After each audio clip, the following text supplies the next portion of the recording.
करते हैं कि वलियों के पास कुछ नहीं, वो कुछ नहीं देते, शहीदों के पास कुछ नहीं, वो कुछ नहीं देते। मैं क्या तुम्हारी नस्ल च नहीं जमया, तुहानू की लबना गोले। और अभी एक मिनट, अभी ये एक अजीज मेरा दिखा रहा था कि वो जो मिर्जाई प्लम्बर है, उसको मैं मिर्जाई कहता हूं। मिर्जा है तो मिर्जाई है ना, ये मिर्जाई है, वैसे भी मिर्जाई। आप भूल में ना रहे आप हज़रात। अब इसके कुफ्र सब पर वाज़े हो गए, इसकी बदअकीदगियां, कमीनगियां सब पे वाज़े हो गई।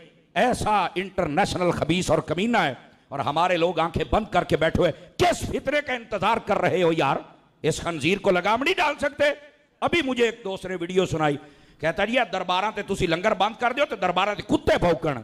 मैं क्या अल्लाह दी कसम दरबारां ते कुत्ते नहीं भौंक सकते, तेरे वर्गा कुत्ता भौंकदा रहेगा। मेरी गल याद रख ले, तेरे वर्गा कुत्ता भौंकदा रहेगा, और तेरे नाल जेड़े कुत्ते ने वो भी भौंकदे रहणगे।